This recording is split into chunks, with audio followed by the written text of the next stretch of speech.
up beside the sergeant. He was taller, more imposing. His uniform was more crisply pressed, and he had a row of medals on his chest.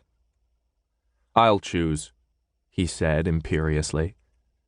He walked up and down the row of boys, peering carefully at each one of them. Luke held his breath, as if exhaling might call too much attention to himself.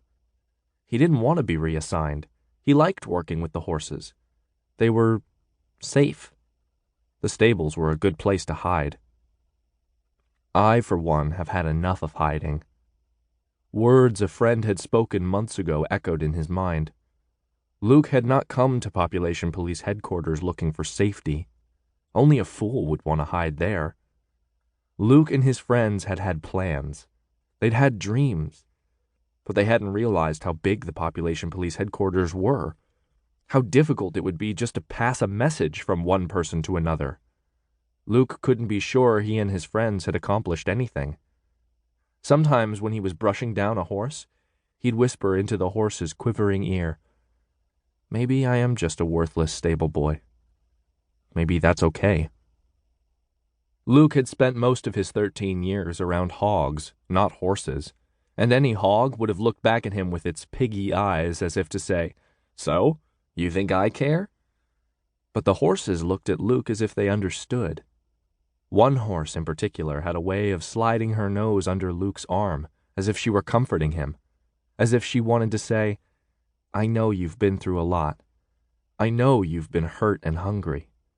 I know you miss your family and friends. I know you're scared. You just stay right here with me and you'll be fine." Secretly, Luke called this horse Jenny, in memory of a friend of his, Jen Talbot. But deep down he knew that the human Jen would not have been so comforting. Jen probably would have screamed at him, "What are you talking about? You're not just some worthless stable boy. You're important. Go out and change the world." Luke was starting to feel a little dizzy from not breathing. He dared to ease a little air out of his lungs, to take another shallow breath.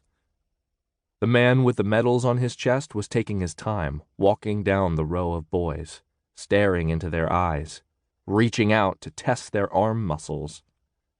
"You," the man said, picking out the tallest kid in the row and shoving him to the other side of the room. "And you," he said, yanking the most muscular boy out of the line. Luke allowed himself to take a deeper breath. He let himself notice how cold it was out here in the early morning chill, and think about how much warmer it would be back in the stables. 2 down, only 1 to go. He was probably safe. Of the boys remaining, he wasn't the tallest, or the heaviest, or the strongest.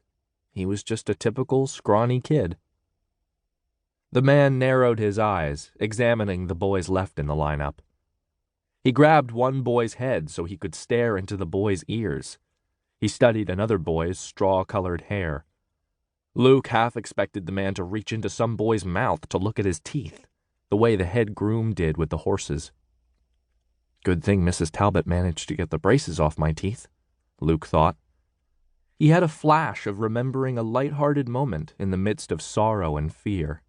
Him and his friends laughing in a cozy cottage while Mrs. Talbot tugged on metal bands and wires and protested, "Look, kids, orthodontia is not my specialty.